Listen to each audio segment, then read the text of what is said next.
Hi there, Sanmudani Molweni. Welcome to Fix Channel. For you here, please subscribe before the end of the video. If returning, thank you for love and support. I appreciate you. Uthanda nesithembu izingane zesithembu ngiyacela ukuthi le video ngayithatha serious sibuye sidlale. Kodwa ke ngiyabuza guys. Kuyavela ukuthi Sibindi uthatha kacele naye ichaza ukuthi into eyenzekayo. Ngoba umacele uma mdala kena kodwa uma wakhe uyeni. Nina abanye ke nibhedayo senithulwandla kathathe kayeni naye hayibo. Kuzoba njani? Guys, niyabona ke ade ngifunda ama comment enu laba bengichazela ukuthi phela mawubaba wakhe nesibongo, mawubaba wakhe eshade izibongo eziningi ukuthi ogcine engaganile, ogcine engashadi. Sengiyabuza ukuthi ke ngibuza into engayazi kahle isikhathi esiningi ngifone ngibuza abantu abadala basho ukuthi hayi bathi sebeyakwenza abantu sekuyenziwa mhlambe bekukhona mhlambe isikhathi la bekwenziwa kodwa kungasiyo into ejwayelekile ake ngisho njalo ngoba nami ngibe confused ukuthi hayi umacele uzozisa kanjani ngalolu dama hayibo.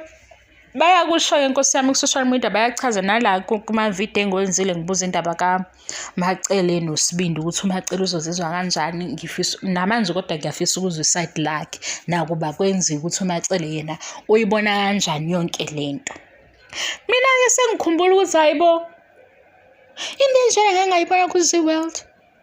Sazisana ubu-Zeeworld isiZulu mangabe isiZulu ngempela isintu sinobu-Zeeworld ngiyamtshela. Ngiyayikhumbula enye ishow ngasekhumbula igama layo engebuka ku-Zeeworld. Umndeni omkhulu wawundawonye kwakuwokhazini kugcwele okhazini izihlobo zodwa. Lona washada usisi wakhe omncane khona lana umzala lo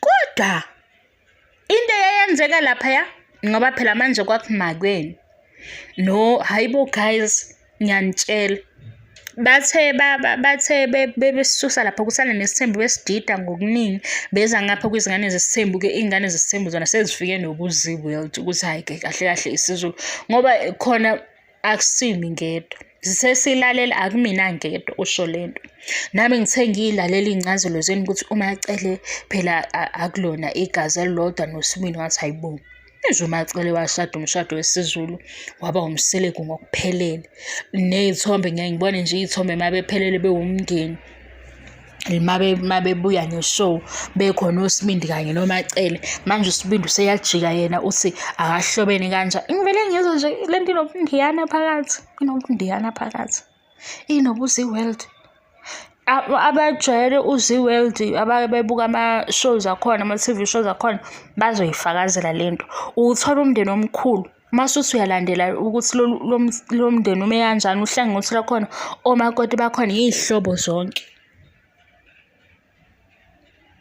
Sizothini-ke ngoba ngithi kuyenziwa noma kwenziwa-ke sisafuna ukuzwa ukuthi uMayeni uthini noMacele uthini bazizwa kanjani nobaba uMseleku ukuze-ke mhlampe-ke nabanye abebe nokudideka njengami besale bebe nayo leyo understanding ngoba ngisho i-tone kaSibindi mayesethi angihlobene noCele saba ngathi hawu yangaphuma-ke kahle kodwa lento mhlampe yayikhona indlela ayizobeka ngayo ngoba thina simbona uMacele ewuma wakhe masibuka le show and uMseleku uma ekhuluma nge-unit sicabanga ukuthi ukhuluma ngakho konke lokho ukuthi laba abazali balezi ingane abazuhlukanisa kodwa-ke naku senithe masekufika emshadweni futhi labafana bayohlala bengagani nolwandle-ke ngabheka lapha kayeni kodwa uyeni okude hayi. Seniyaqhatha-ke manje seniyaqhatha ngoba phela senifuna ukuthi uMayeni uzothini uMacele athini nakuba niyichazile lento guys ngizwa futhi indlela niyichaza ngayo kodwa nje mina ngilobo ngithi uMacele uma kaSibindi kodwa-ke nesisiZulu siyavuma sabe sanobu-Zeeworld isiZulu hayibo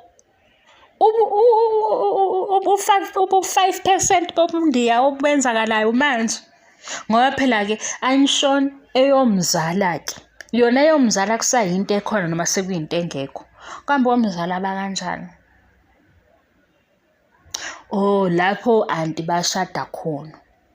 Nalezo y'bonga yisabalulekile yini guys? Mina ngisazazi ningididile nje ngoba ngize ngiqhathanise nale ndaba yokuthi uMseleku uthi uLwandle noSibindi bazokwabiwa. Uma babiwa makuchaza indaba yokwabiwa ngale ndlela abayizwa ngayo ngondaba ezitha wabo or inkosi yesigodi, ngingabhedi izinto. Wathi inkosi yesigodi soMseleku omunye umfana komama wabo wafaka esiswini. Usengashintsha lowo athi lo mama akusiyo owakhe ngokwegazi. Ngibuza kuleyo ndawo ngoba nakhu nje kuthiwe uLwandle ubheka indlu kaMakhumalo, uSibindi ubheka indlu kaMangwabi. Isingashintsha yini nalapho ngoba nithi akulona igazi.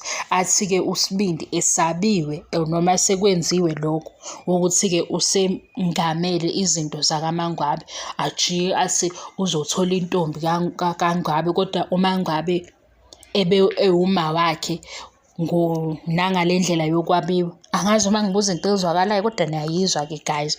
Njengoba uSibindi ebheka indlu kaMangwabi ngendlela abayixoxa ngayo, uMakhumalo uze waba ne-meeting noLwandle embuza ukuthi le role yakhe uzizwa kanjani ngayo. Usengajika uLwandle ofanayo athi uthatha kaKhumalo ngoba uMakhumalo ngokwegazi akekho 100% sihlobo naye. Hayi, siZulu seni. Hayi phela ngokuseseni ngoba mina engingakuzwa ngikuzwa guys, angiphikisani nakho futhi angiqondile ukungahloniphi, kodwa ubuzi-world lobu enikuchaza manje. Anobuka ama-shows azi-world, nibuke labo okunemindeni khona emikhulu, nifunde ngemishado yakhona. Uzothola ukuthi kunomndeni ewu-3 la ehlobeni yo-3. Kuno-anti oshade la, umzala oshade la, indodakazi ishade la. Uthi hayibo, kwenzakalani la? Nakhu-ke kwaZulu shuthi sekufikile noma kwakuvele kukhona kudala ukuthi besingazi. Hhayi-ke kulaba bathi-ke uLwandle akasathe kayeni khuzekani lapho. Le video beyingekho serious kodwa khona ngiyafisa ukwazi noma ngiyafisa nje ukuzwa ngani ukuthi anizwa yini nobuzi-world lento enichazayo. Bona omzala-ke sibabekaphi? Ngoba umzala, ngithi umzala yingane ka-anti. U-anti yena hayi ngeke guys. Ngisho ukuthi noMpilo noMakhumalo usengashintsha yena uMpilo athi ushada nobhuti wakaKhumalo, noma kuyashintsha kumantombazane, kuya-apply kubafana, ku-apply kumantombazane. Ngibonge support, ngibonge ithuba. Thank you so much. Ngiyabonga, ngiqede, bye.